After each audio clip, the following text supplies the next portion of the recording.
What is considered a bribe? And we've got some scenarios, and we're going to have this be a little interactive. I want y'all to vote with a show of hands whether these things are considered a bribe. First scenario is a gift basket valued around $75 sent from a client to his or her banker after approval of a $1 million mortgage a bribe. Anyone think that one's a bribe? Yay, you all got that one right. Start off easy. Start off easy. Anyone want to tell us why a gift basket's not a bribe?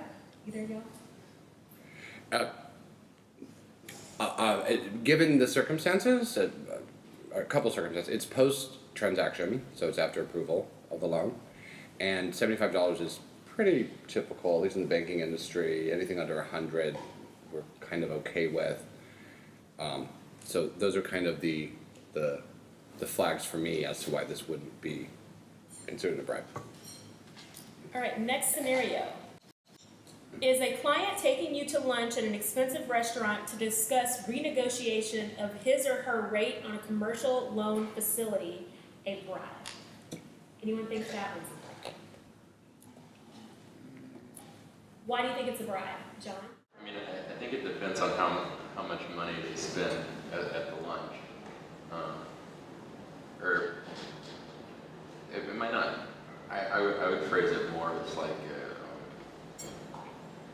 an improper gift, maybe more than a bribe, but that's not allowed under certain regulations. But it might vary state by state. I think California is pretty strict on some of this stuff, taking people to lunch and whether or not it's a bribe or not. All right, would that one be a bribe? Can I ask? Oh, go ahead. So if you don't provide jobs, then there is some obligation to do something, but I think it's a bribe then. Well, as a law professor, I'll tell you, don't read more into the hypothetical than is in. So stay within the four corners of this scenario. It's just lunch at an expensive restaurant. Is that one a bribe, guys? What do you think? I don't think so. Not for that one. I mean, it's just a discussion. It's a renegotiation. Given, again, the facts within the four corners of what we're looking at right there, I would say that's a no. But of course, you add a couple of facts in there, we might be getting into that area. If they slip you a Rolex at lunch, that may be a bribe. But I'd agree, no. Would have to not be a knockoff. Yeah, and it's not a knockoff, right? That's right.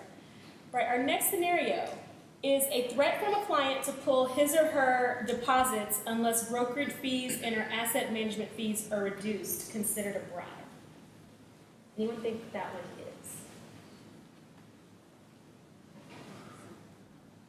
This one's a bit of a trick question because the answer of this one is it depends. And would you like to explain it, Rick?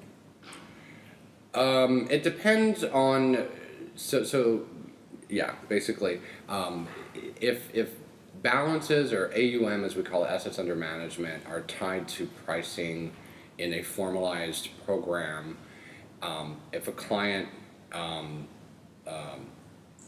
pulls their fees could be tied to their balances.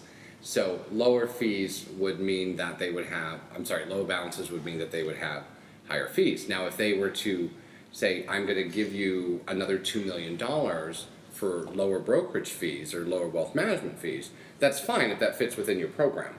If it's an asset-based, your AUM-based program and discount that you offer to all clients.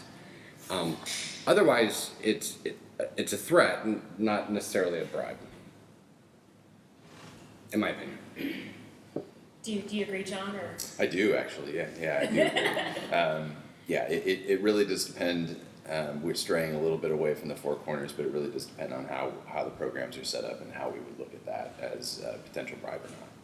And I think, too, one thing to consider about whether this is a bribe or not is how is the broker himself compensated? Mm-hmm. Is it somehow linked to that client's money?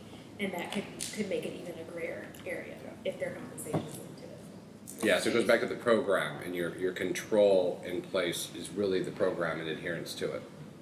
Would you say the same thing if it was a prospect coming to the broker-dealer and saying, I'll give you this, I'll give you more if fees go down?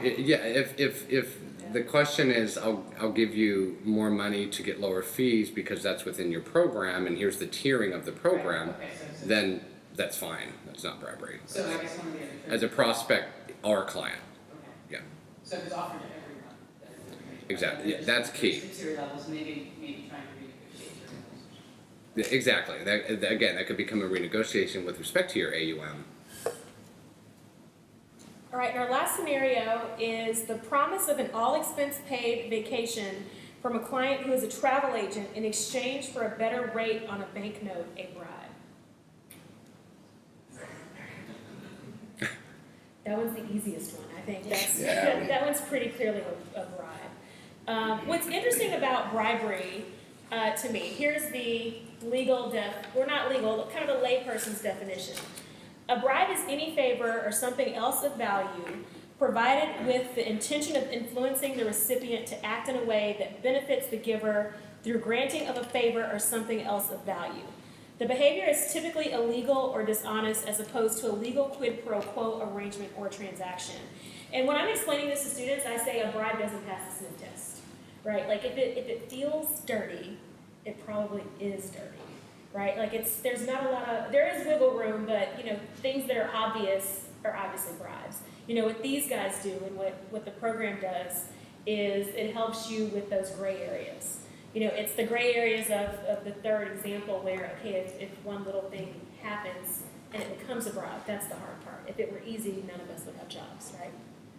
Absolutely, and also in international context, I said that would be the only other thing that I would bring up in dealing, pre this role that I'm in now, in dealing across different jurisdictions that have different ideas of what bribery is. Bribery versus it's just the cost of doing business. That's where the gray areas get even grayer, because very easy for us to look at some of these things and say, oh, that's bribery, that's not bribery.